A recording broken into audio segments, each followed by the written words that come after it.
Arab tili yopilib ketadimi yoki yo'qolib ketadimi? Xo'p, xavotirli narsa va bu gap so'zlar qayerdan kelyapti? Nima uchun? Buning sababi va ildizlari nima? Ko'p beriladigan savol.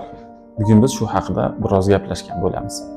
Albatta yo'q, arab tili yopilib yo'qolib ketadi degan gap yo'q. Bunga bir qancha sabablar bor. Sabablarni birin-ketin keltirib o'tishni boshlayman. Birinchidan, O'zbekiston Respublikasida oliy ta'lim muassasalarida arab tili yo'nalishi bor va bu to'liq cheklanib, yopilib tashlangani yo'q.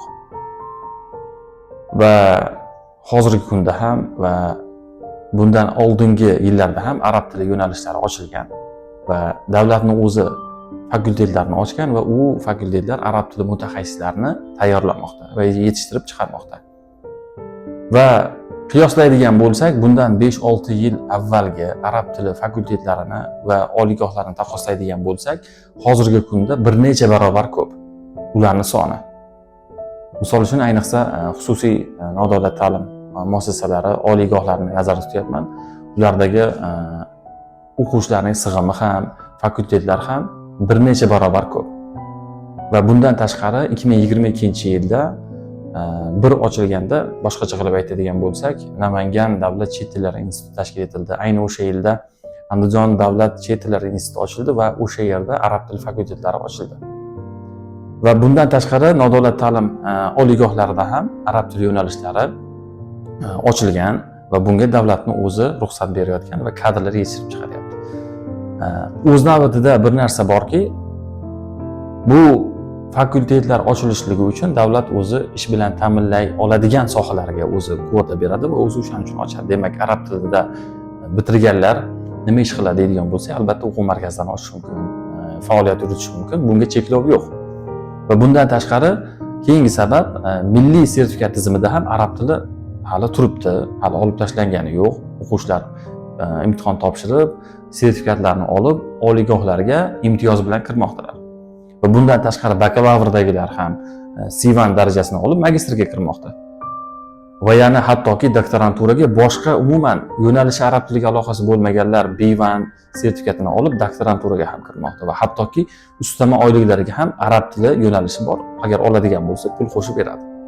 Bu degani arab tili cheklangan degani emas. Xo'p, xavotirli narsa va bu gap so'zlar qayerdan kelyapti? Nima uchun? Buning sababi va ildizlari nima? Buning asosiy sababi arab tilidagi mumkin bo'lgan manbalarni taqchilligi, birinchisi. Ikkinchisi, davlat o'zi talab qilayotgan darajada mutaxassislarning kamligi. Ya'niki davlatning talabi qanday bo'lyapti? O'sha arab tili mutaxassisi bo'lsin, pedagogik mahoratga ega bo'lsin va mumkin bo'lgan qo'llanmalardan o'tsin degan talabni qo'yapti. O'z navbatida ayni vaqtda bu talabga javob beradigan kadrlar biroz kam, va lekin yaqin 1-2 yil ichida albatta ko'payadi. Va o'z navbatida o'sha davlatni o'zi mutaxassis qilib chiqarayotgan kadrlar dars berishni boshlaydi. Va ayni vaqtda ham bor, bunday kadrlar yo'q degan fikrim yo'q, lekin kam.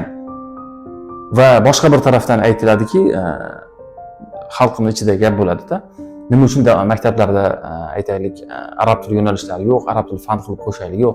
Maktablarda arab tilini fan qilib qo'shishlik uchun o'qituvchi kerak. O'qituvchi oliy ta'limni bitirgan bo'lishi kerak. Maktabda misol uchun dars berishlik uchun.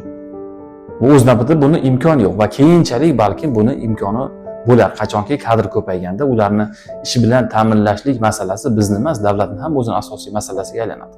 Va bu holatda arab tilini mutlaq yo'q qilib cheklab tashlanadi degan narsa o'zi chippaga chiqadi.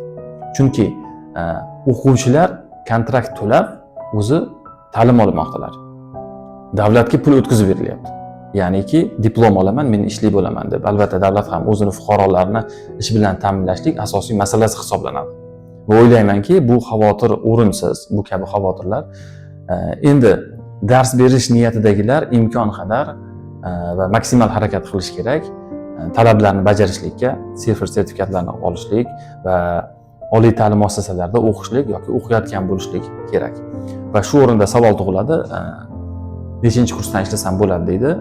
O'sha qonun bo'yicha 3-kursda tahsil olayotgan, 2-kursni bitirgan va 3-kursda tahsil olayotgan o'quvchilar, talabalar ishlashligi mumkin. Bu narsa davlat o'zi qonunida belgilab qo'yilgan. Shuning uchun xavotirga o'rin yo'q.